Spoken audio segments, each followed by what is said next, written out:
Hello, guys, and welcome back to Chit Chat Podcast. It seems like it was just a week ago we was here. It's a new month already. We are already in November, almost at the end of 2023. Can you believe that already? Oh my gosh. So the holidays is heavy upon us. And so today's episode is much needed because we're going to be talking about processing emotions. And what better time to talk about processing emotions right before the holidays? Because we know that is a big time where emotions go running rapid. People are dealing with different things, whether it's, grieving the loss of a loved one who's no longer with us, or a loss of a family situation, maybe be a divorce situation, family breakup, or a breakup from a loved one, whatever the situation may be. We want to talk about and discuss and chat today about processing those emotions. We know that life is always life, and right? There's no way getting around it. We know that as long as you're living and breathing, you're going to be dealing with some type of emotion, whether it's some kind of sadness, some kind of anxiety, some kind of anger, some kind of, happiness or whatever. We all have to process our emotions one way or another. You can't live without processing emotion, right? So today we want to find healthy ways of processing emotions. I know that I have gone through a heap of emotions just in this last year, let alone the last couple of months. So, but because I've had an opportunity to know how to process through some of those things, it made dealing with some of the things that I've been dealing with in the last couple of months easier to deal with because I'm learning how to process that stuff. And so we're going to talk about that today. I know that the holiday is a tough time. A lot of us are dealing with, we hear those Christmas songs coming on, the holiday songs coming on. I remember when I was a little girl, I used to listen to those Christmas songs. What do the lonely do at Christmas? Had no idea. It was about like somebody's heart, broken, or somebody lonely at Christmas. I used to just sing it or whatever. Had no idea, thinking about somebody being heartbroken or being lonely, didn't have no loved one or someone with them at the time, just singing the songs. But people are actually dealing with these kind of emotions and processing these things, doing it. For people to be dealing with these kind of emotions, especially when they don't know how to process it. So if you are one of those people, I need you live in the chat, talking, engage in the conversation. Let us know if this is one of those times for you that you know that, yeah, you're on my street, you're stepping on my toes. Yeah, this episode is for me, and I might be able to get something out of it. Hit us up in the chat. I know all of us will be able to get something out of it. So I know we got somebody checking in already. Rob the Great 54. Yes. Okay. Mr. Rob the Great 54. Thank you for checking in. And he said yes. So I'm assuming you're agreeing, Mr. Rob Great 54. Thank you for checking in. And I hope that this episode will help you as well. So how do we process the emotions when we're navigating through life? When life is, of course, lifing and things are happening, how do we conquer or process these emotions? How do we allow ourselves to take the time to process things that we're dealing with? I know that there's times when people be like, girl, you need to get over that. Honey, get over that breakup. He's gone. Don't worry about him or whatever. We got to stop doing that, because when people are dealing with emotions, everybody deal with emotions differently. How they deal with a breakup might be different than what you deal with it with a breakup. We got to let people process stuff. a lot of times we don't get through things in enough time and give ourselves time to process a lot of our emotions, and we find ourselves repeating patterns, and we find ourselves going through the same lessons over and over again, and then we're trying to ask ourselves the question like, why am I going through this again? Because we didn't learn anything from the last situation, because we didn't process the emotions from the last situation. We got to give ourselves that time to process it. We got to let people stay out our ear, because what Susie dealt with in her relationship, or what Susie dealt with when she lost her mom and dad, may not be the same with what you're dealing with. Everybody process pain, emotions, the loss, heartbreak, whatever the case may be, different. So we got to give ourselves time to process stuff. And when you give yourself time to process, you think about, what is it that I need?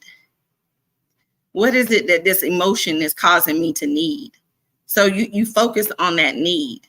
So if it's an anger thing, if it's something that's causing you anger, it's something that's triggering, something that that triggers anger in you, that causes every time your old anniversary comes up, and it brings up that bad divorce that you went through, and you hear some old anniversary song from that bad divorce, and it triggers that, and that triggers something in you, and it causes you to be emotional or angry, and you find yourself still angry about something, and that divorce was 5-6 years ago.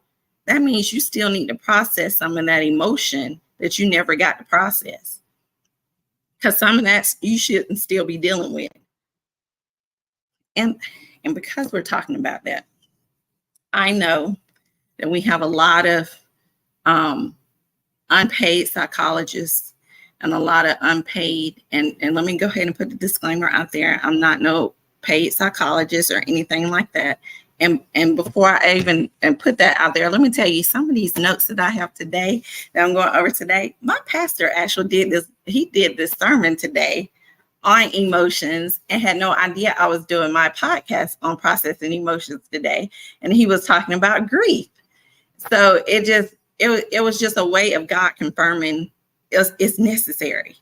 You know, I love how God gives confirmation on things, but there are so many unpaid psychologists out there, and some of them tend to be our family members who, you know, stop getting marital advice from family members who've never been married. Stop getting, you know, advice from family members who hasn't done what you've done or have lived what you've lived. Everybody cannot give advice to things that they haven't experienced. It's easy to say, girl, I would never deal with that. You don't know what you would deal with until you deal with it. I used to say when I was younger, child, if my husband ever cheated on me, I would bust him across the head. Guess what?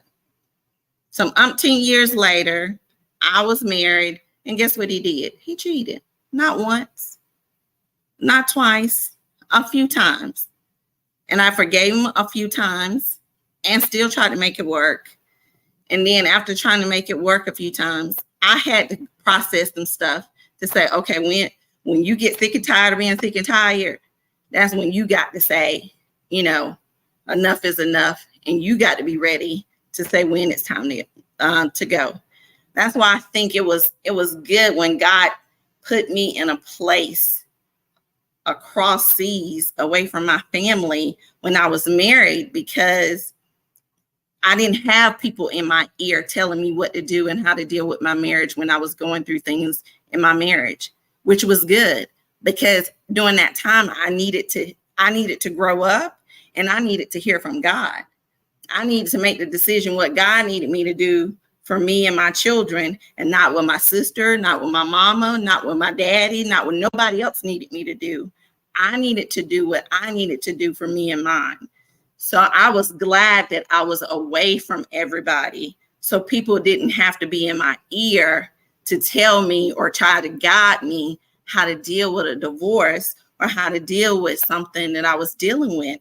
So, we have to be mindful of that, because when we're processing stuff, people can mess with our process and our emotions and cause more damage than they are helping us. They can put us farther back than they are they thinking they're helping, but they're hindering us. They're keeping us from getting to the healing part, or getting to the acceptance part, where we need to accept where we are and where we need to be, so we can get to the healing place and move forward. So we're not looking back. My pastor made a good point today in church when he said, when you're in a place, when you're in a grieving place, the grieving place always causes you to want to look down. That's like anytime that you're going through something, it's almost like an innate ability just to look down. Like when you're happy, when you're feeling happy, you don't see most people that's feeling happy looking down. That's not a thing that they do, looking down. So when people are happy, they're usually looking up, they're exuberant or whatever. You normally know when people are dealing with things kind of tough, because you can see it on them. It's weighing heavy on them. They're looking down. Their spirit is down. They're almost like they're down pressed. They're looking downward. Almost like they can't even make eye contact with you. You already know that something's going on. So when he made that point, I was like, yeah, you're right. You almost can tell when somebody is dealing with something, because anybody that's dealing with something, it's almost like all that stuff weighs on you that you can't even lift your head, because all that stuff is so much that you feel like if I lift my head, then everybody's going to see.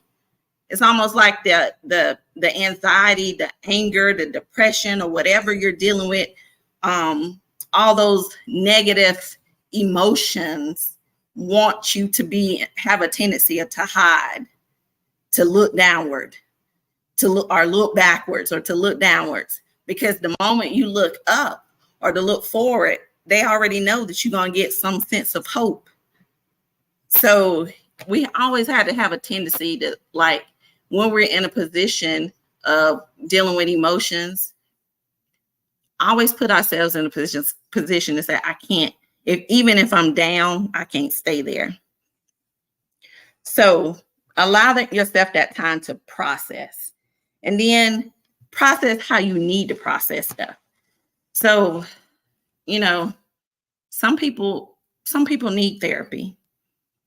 Some people feel like, oh, therapy is not for me. And I'm glad that a lot of people, especially in the brown and Black community, are getting out of that culture, thinking that, mental health and therapy is not for them. I'm glad that we're getting beyond that, because mental health is real. Mental health is necessary. If you are a full-time adult and you do not have a therapy in rotation in your adult life, you may not have to call them or see them 365 days of a year, but someone that you can call if there is something that you occasionally go through and say, hey, I just need to chat. I need to come sit on your sofa. I need to make an appointment. We need that. And if you don't have that, I suggest you get you somebody. Put them on your calendar once a month, quarterly or something, because once you feel like you get an opportunity to just vent, I'm telling you, it makes you feel so much better. You guys heard when it says, when you have a good cry, it just makes you feel so good. You ever had a moment where you just had a good cry? Like, I needed that. Like, or you've gone somewhere and somebody just gave you a hug, like, hey, how you doing? And they hug you, and it's one of those hugs where it's like a bear hug, and they hugged you and just held on to you just a little bit longer, and you needed that hug at that moment, and that hug just caused you to kind of break down just a little bit. Yeah. It's those moments like that. It's those moments where we need to say, yeah, I'm processing something done triggered something in me, and I probably need to call me my therapist or get an appointment. It's time. It's just like our car. When our car need maintenance, routine maintenance, every so often or whatever, we need to do that. We need to check on ourselves too. We get caught up in the hustle and the bustle of the day, and we get busy in our lives, our children's lives, our schedules, or whatever. And sometimes we get lost in what we're doing, and then we forget about checking on ourselves. And then a lot of our emotions get hid up in that business. Some people hide their stuff in their business. So other ways of hiding emotions is in eating. Some people hide their emotions in eating. I know that I'm an emotional eater. So one of the things that I've been very conscious of this year is working on my weight, because over the years, I've always fluctuated on my weight. And it's always been a thing that I've struggled with. I go up and down, up and down, up and down, up and down. And I've gone to enough, trainers to know what I need to do. But to me, it's one of those things that food has always been a comfort thing for me. So I eat out of comfort because, it's a comfort thing, and everybody's different. I'm not saying it's like that for everybody, but it's always been a comfort thing for me. Like I can go get some chocolate, or I can eat anything sweet, and it's going to calm me. Like I'm telling you, it's going to calm me like my mama is sitting there rubbing my head. I'm telling you, it works for me. But I have to process stuff now. Like, Shan, you cannot go through eating like that, because if you do, you're never going to deal with these weight issues, because you're going to be back and forth bouncing on and off with this weight issue. So now I have to make a conscious effort to say, no, when I'm dealing with something, I cannot use eating as one of the things that I hide my emotions in. So now it's working out. So if I get stressed, or if they don't got on my nerves at Homeland Security, I come home from a busy day at work and I work out. So, you just have to find those things that where you can hide, where you're hiding emotions, things that you can release, those kind of things like stress, where you can release it in a good way, like exercise, and not in negative ways like eating or overeating. Other ways in negative ways like drinking or drugs or work and overworking. I know there's people out there who overwork. People who work and work and work, and some feel like, well, I don't have family, or I don't have a spouse or significant other, so I just spend my time working. Well, you still got to make time for you. Self-care, you got to make some time for you. Although you don't have the time, where you ain't got kids, where you're having a busy schedule or running around with somebody's, schedule or ball game or whatever the case may be, or, your spouse is doing this, that, and the other, you got to make some time for you. So you can't hide stuff by overworking yourself, doing things and hiding emotions that way as well. And then, a lot of people hide emotions in other ways as well, like cleaning. And if one of my sisters is listening, she's probably gonna be mad at me, but I have a sister that cleans. But if she ever gets mad, you'll know that she's mad because she's already cleaning, a cleaning person. But if she ever gets mad, like you can literally eat off her floor. She super cleans. Like if she ever gets mad, that's what she does when she's mad. She's cleaning. So there's people who do those kind of things, how they process some of their emotions. So, and there's some good and some bad in it. There's some OCD things that are created in those moments of people processing emotions in those kind of ways. And some can be negative and some could be positive. Cause look, who's going to complain about having a clean house? I know I won't, right? But at the same time, there's things that we have to identify when we're dealing with those things. what has triggered what has triggered this moment of emotions? Have I identified the need for that emotion, and what am I doing to take care of that need, that emotion has been identified? Like, am I serving that emotion right now? Like, have I accepted that emotion? Am I serving it? What can I do to prevent this from coming up again? And if it did come up again, what can I do to identify and get it served quickly? And then, when you're processing your emotions, you got to sometimes think about, like, are you like having a clear thought about what the emotion really is? Like, sometimes we'll say, like, well, the emotion, like, well, she snapped at me, because, she had an attitude, but the emotion wasn't because she had a bad attitude. It's the fact that today was the anniversary of maybe a loved one's death, and in processing it, she couldn't identify that to somebody, or he couldn't identify that to somebody. And so, they internalizing it, and because they're internalizing it, they just became snappy and short with people. And now everybody's trying to say, oh, that person has a bad attitude. No, we can't be quick to say that person has a bad attitude. We got to see, what is that person dealing with? What is that person, why is that person having this attitude or this emotion, especially when we know that that person may not even always been that way. Something has triggered an emotion or reaction to cause them to act or behave in that kind of way. And when we identify the need and the feeling of what we're trying to communicate, what are we going to do about it? Like, how are we going to, like, if we can't help ourselves, what are we going to do? Are we going to go seek help? Are we going to go get some counseling?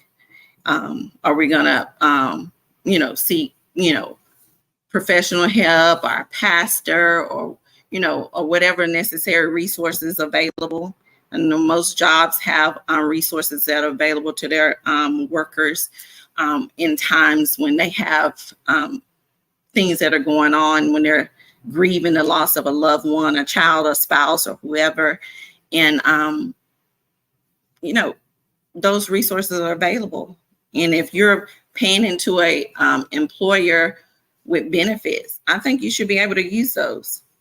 You got to utilize those resources. If it's available to you, utilize those resources. You got to make yourselves like, I come to this job every day. Let me get the resources that are available to me that this job offers and provides for me. I want to catch some of the comments that was in before I get further on. Somebody said, we know what we can handle. Exactly. I agree. Somebody said, interestingly, Tyrese Gibson's ex-wife recently said that she would probably still be married if she hadn't had the wrong people in her ear. And I agree. You have to be careful who you allow to be the judge and juror in your life and when you're going through situations. I mean, because you're the person that has to deal with that situation, an emotion, or whatever case you're dealing with. And you got to be careful, like, who's advising you. Your struggles do not define you. I agree. Because guess what? Once you're done with that struggle, and once you've accomplished or conquered, Pastor Paul, I gave him a shout out last week. I'm gonna give him a shout out this week because he always gives such great nuggets. Pastor Paul always says you cannot conquer what you won't confront. So if you know there's some things that you are struggling with, you got to identify those things. And when you identify those things, you got to say, okay, I'm going to meet this thing head on. And when you meet this thing head on, you're telling that thing, or you telling those emotions, I am fin to conquer you. And when you telling that thing, I'm finna conquer you, guess what? Like, you already don't won. Because right now it's already a battle right now. So when you already understand, look, I'm it's a struggle, it's a battle, but guess what? I'm finna win this thing. Me and you not gonna go through this again. And I've always kept that in the back of my mind when he said, you can't conquer what you won't confront. So that means you got to take action. Like, you can't just sit back and say, I'm gonna let my problems or I'm gonna let my emotions take over, because nobody likes a person who just constantly say, well, that's how she is, or that's how he is, or whatever. It's time out for all that. We can no longer accept that's how he is or that's how she is, because at the end of the day, I have the right to say that's not what I'm going to deal with. That's not what because peace is way too expensive, and my peace is too expensive for me to waste any energy to accept somebody saying, oh, that's how she is, or that's how he is, or whatever. Well, if that's how he is or that's how she is, then guess what? Then they're going to stay right over there, and he's going to stay right over there, because my peace is too expensive, and I'm going to deal with controlling my boundaries, because my emotions going to stay intact. You got to take control of processing your emotions and keeping boundaries intact, because if you don't, people be trying to run and rule your life, be like, oh, you don't need to do that. You should do this, or you need to try to do this, or this, and this, and this. People are trying to rule your life and try to tell you how to do stuff. And you be like, wait, and you got all that stuff going over there, and you trying to tell me? How are you trying to tell me how to do this when you got all this going over there? So people real quick to tell you how to do stuff, when to do it, what you need to do. But let hell break loose around them. And then you're peeping over there at them and you're like, what? So we have to be very careful who we take advice from or who we seeking advice from when we're going through stuff. When we're processing stuff, process stuff on the time that you need to process stuff, how you need to process stuff. It ain't no time limit. When you're losing a loved one, it ain't no time limit to how long you need to grieve. When you're going through a divorce, take as much time as you need. Ain't nobody rushing back out there today, boo. If it hurts you and you need to grieve that divorce. I was separated from my husband for years before we got a divorce. And then when we got a divorce, in my mind, it was almost like I was still grieving it. I still couldn't get my mind out there just to date. And it's 2023. I ain't been remarried since, and that was 2010. And it's not that I'm not ready. It's a lot when you deal with a divorce, because a lot of it you think of, oh my God. At first, when you're processing it and you're going through it, because I've grown and I have accepted it or whatever. And when I hindsight looking back on it, it's 2020 now. There's a lot of lessons I learned from that marriage. I'm not regretful for it, because I have a beautiful son out of it or whatever. But I grew up as a person and as a woman and as a mother.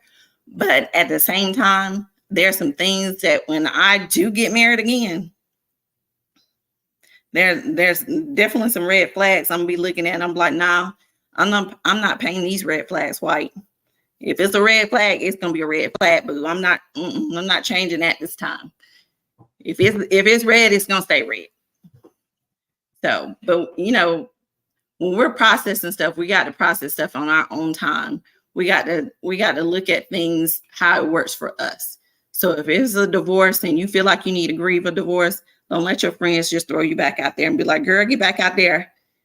Get on that dating site. Get out there and, get out there in them dating streets. Look, you ain't missing nothing in them dating streets. I'm telling you that right now.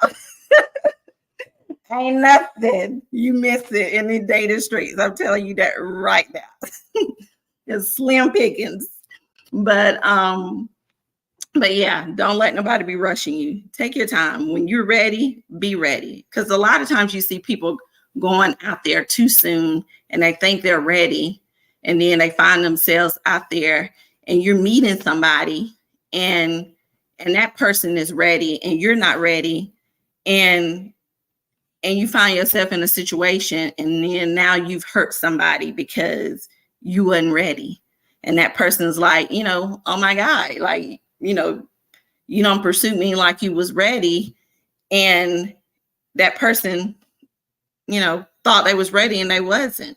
So don't be rushed to get back out there.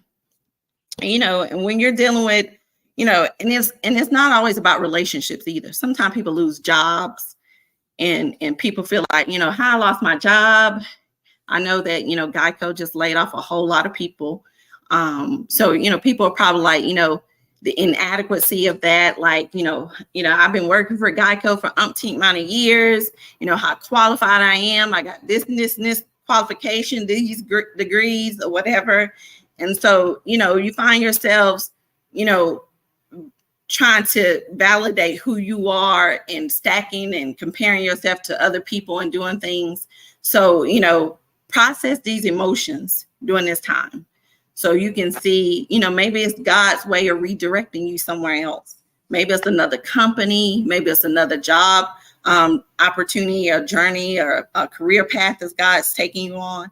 So process the emotions and see what you need to learn from this process and what you need to get out of it and see what direction you need to go as well. So, everything is not always, heartbreak or breakup or whatever. Sometimes it's physical stuff. Sometimes it's, depression. Sometimes it's sadness. Sometimes it's loneliness. I've dealt with the loneliness part. I'm pretty sure there's single people on here who feel like, oh, when it's going to be my turn? I've been to all my friends' weddings. I see these people every year during the holidays, get these engagements. And I'll be like, oh, when is going to be my turn? I'm going to all these single conferences. I'll be on these single events. Like, when? When is going to be my turn, Lord? It's coming. It's coming. Our time is coming. But, loneliness can seep in, but don't let it be a place where you stay. Be content with, I'm single, but I'm not single in a place where I'm lonely. I'm single, in my status, but I'm not lonely where I feel like I need to go out there and settle or I need to go out there and just do whatever. We ain't at that place.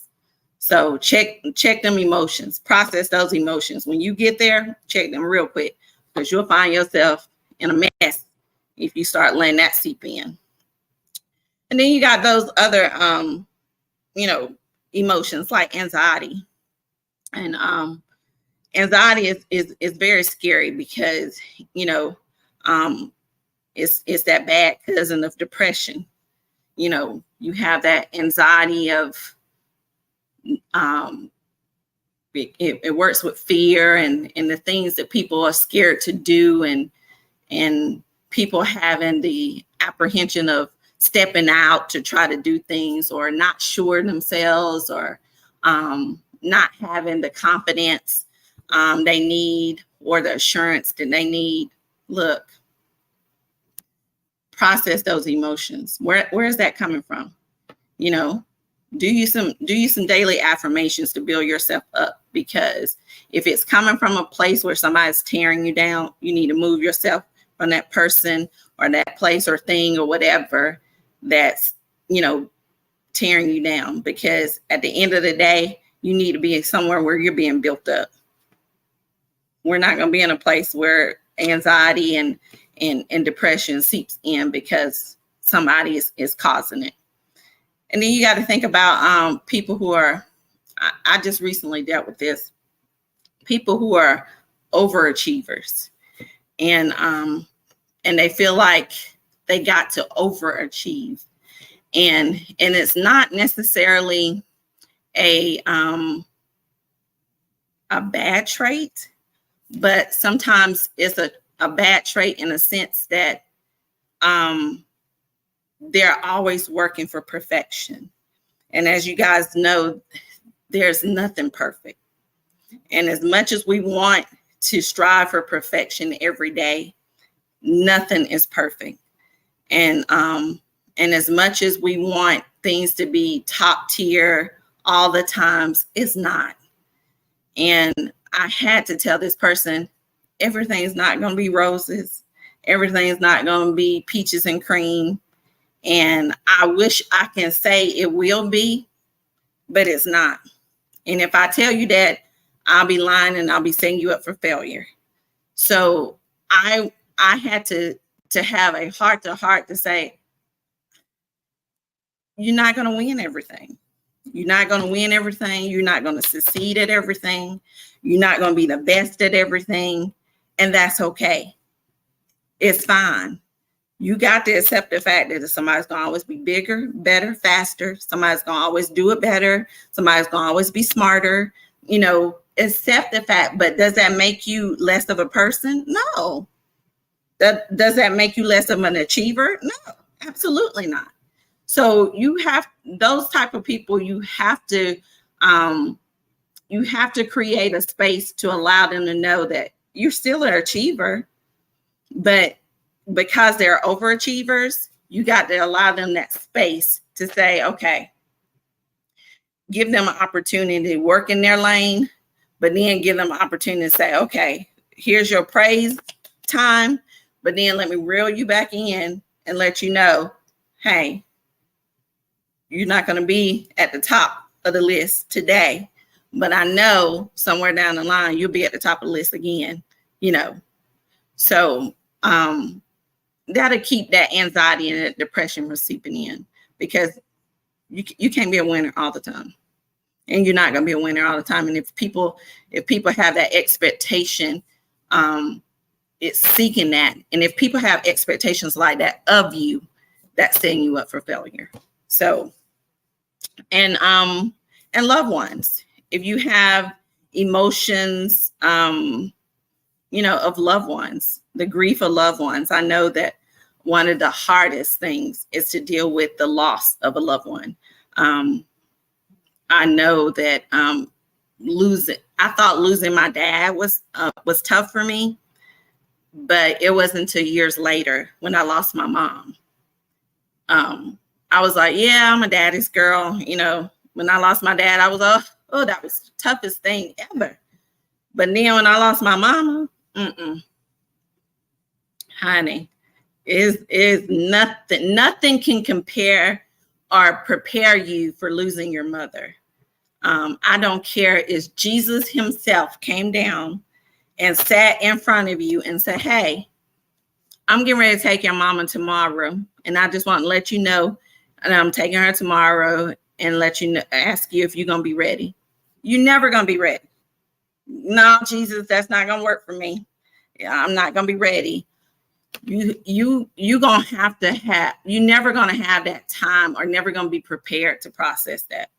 So I don't never try to tell people when it comes to losing a parent how to process that, because it's different from everybody.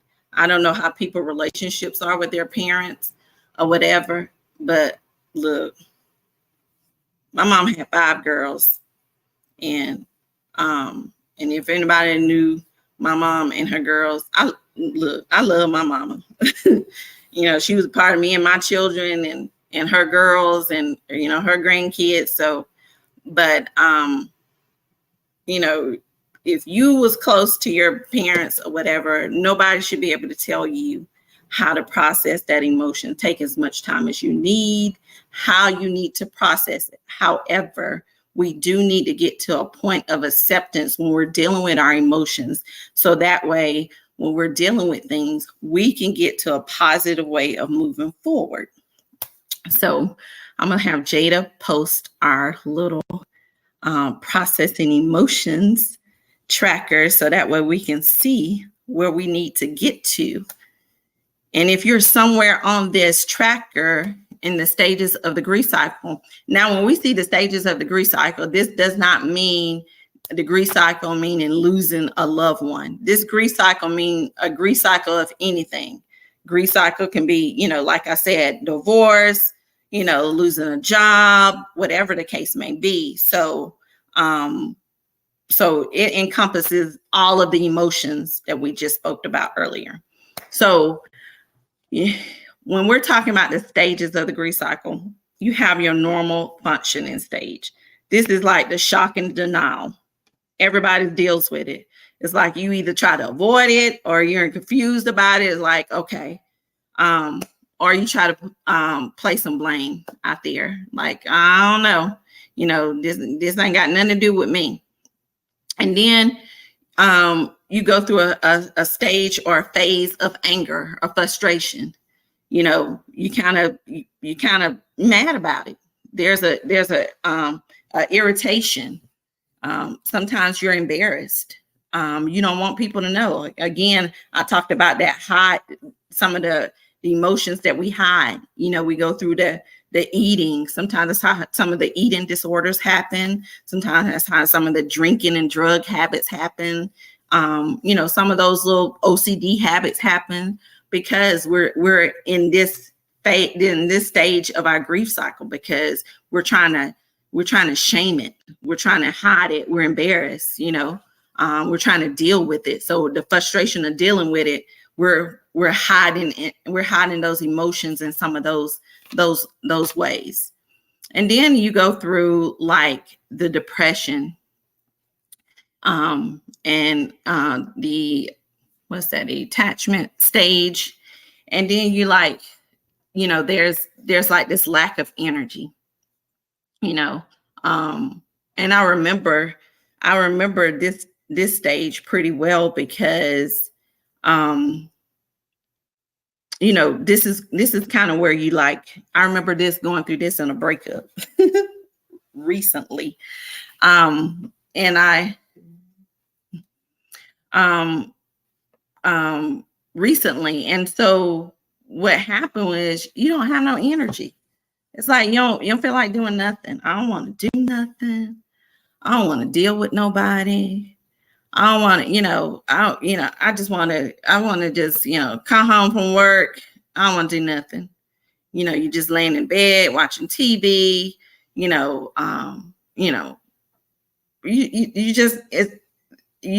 there's a overwhelmness of emotions with you and you just don't know how to handle it. You don't know how to deal with it. And so you're just trying to process it in a way where it's like, if I don't deal with nobody, I detach myself from everybody, then nobody knows like what I'm dealing with and how I'm hurting and how and what I'm actually really dealing with. And then you go, that's like at your valley stage, right? And then you start getting, up into the point where you go through a dialogue and a bargaining stage. And this is kind of where it gets interesting because you're trying to tell people, like I was mentioning in the situation about the jobs, maybe with the big layoff from the Geico employees, when people are probably saying like, how did I get laid off my job? I've been with Geico for some umpteen years. I got all these degrees, I got all these certifications, like, how they just let us off, it's close to the holidays.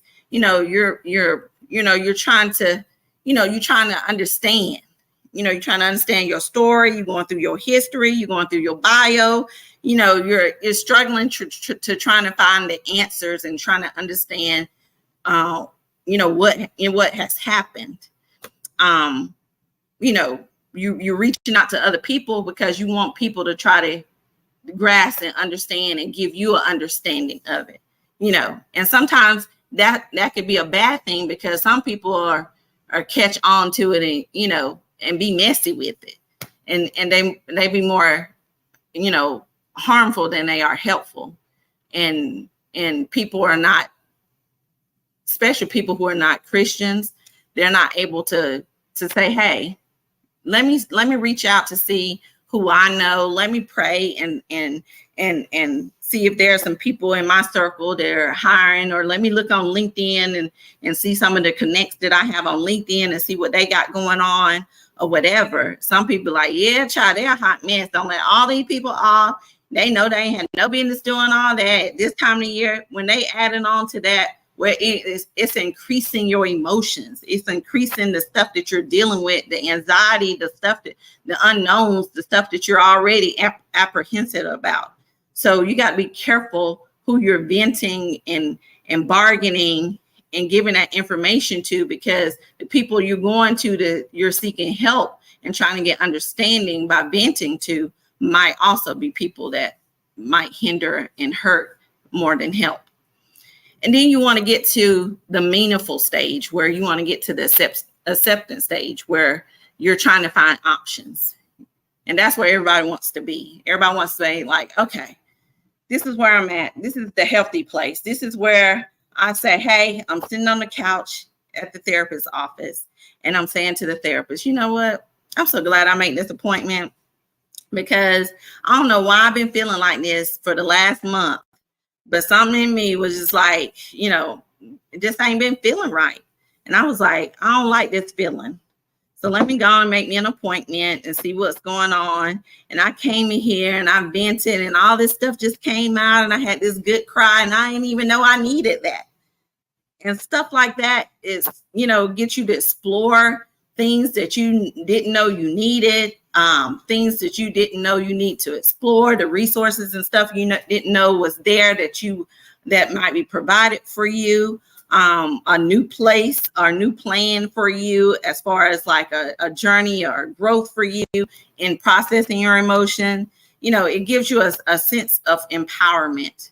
It gives you some security knowing, oh, I can get through this. I can lift my head now.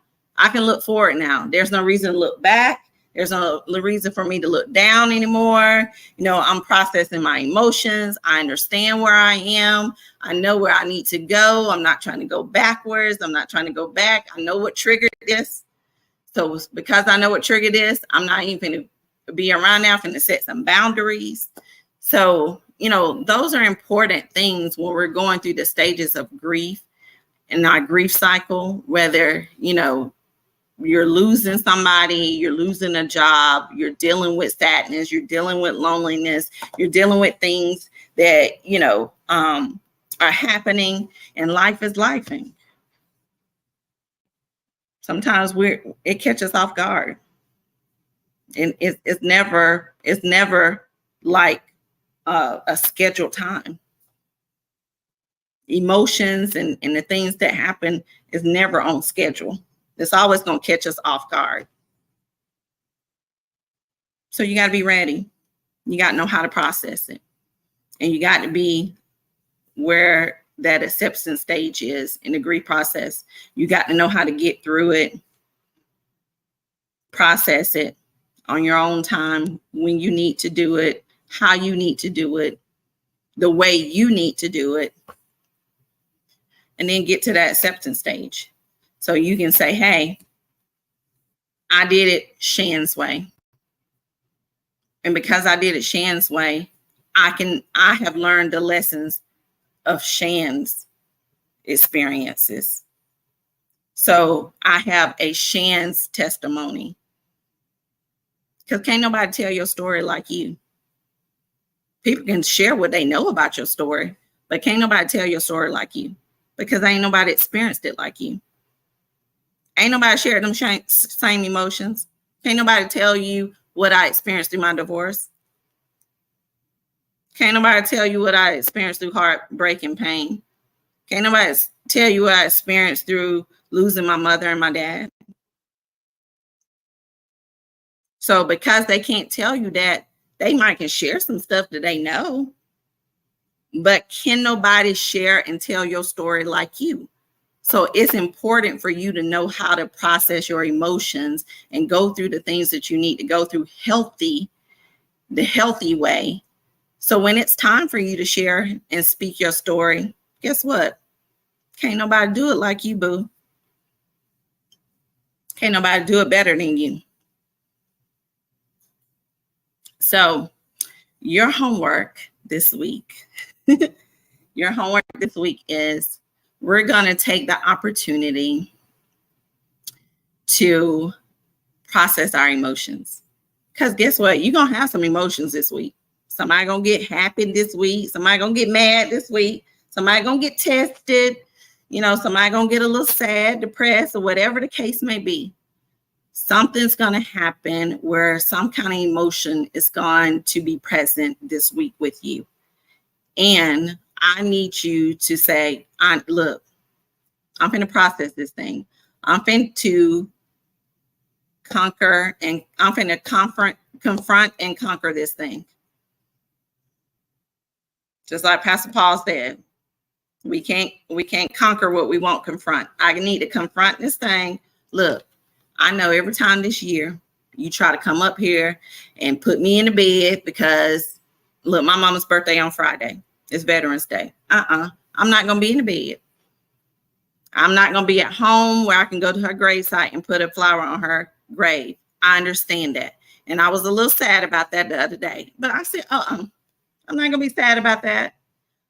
She know if I was at home, if my mom knows, she looking down on me. She know if I was there in that place, that I would be there at her gravesite, chatting with her and putting something on her grave. But she know I'm up here. So because she knows that or whatever, I'm not going to be sitting in my bed in my pajamas, pouting, soaking up, crying or whatever. The moment I felt that the other day, I said, that's not what's going to happen. I'm gonna be out. I'm gonna have me a self-care day on Friday. When I seen that, I said, I'm gonna give me a massage. I'm going to the nail place. All that. I purposely did not go to nail place and stuff this weekend because I'm gonna do it on Friday, in the weekend for my mom's birthday. So I can have that time where I'm not sitting around sulking and thinking about, my mama's birthday. I'm not here to put nothing on her grave, none of that stuff. We have to be able to put ourselves in a position to process these emotions, be like, you're not going to trigger me and put me in a place to be sitting there sad, depressed, and not going to do it.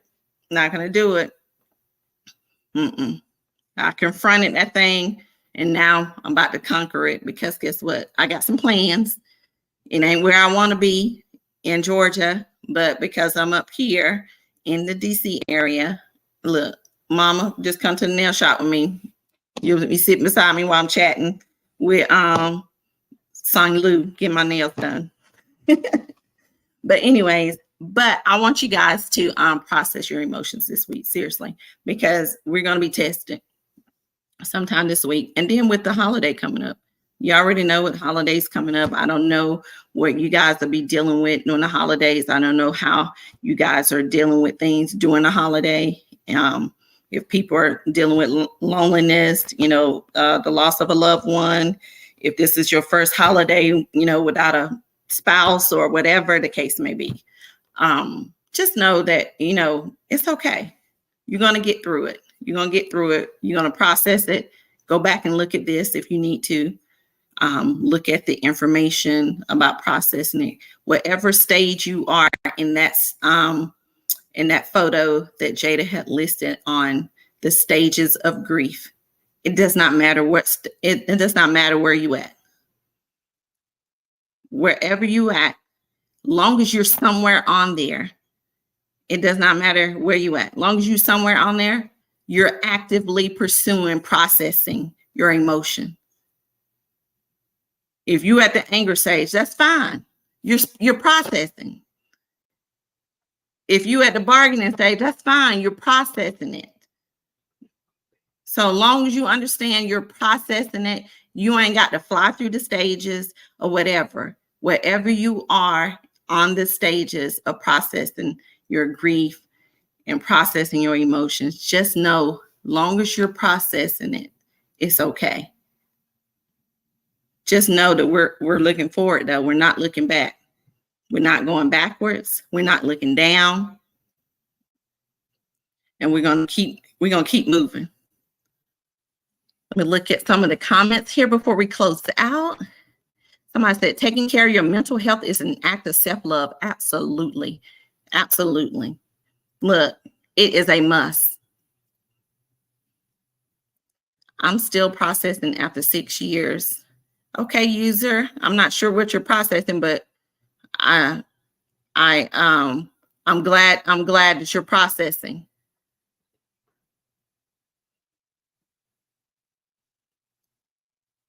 We all have a story, absolutely. And don't go backwards. You can't go backwards.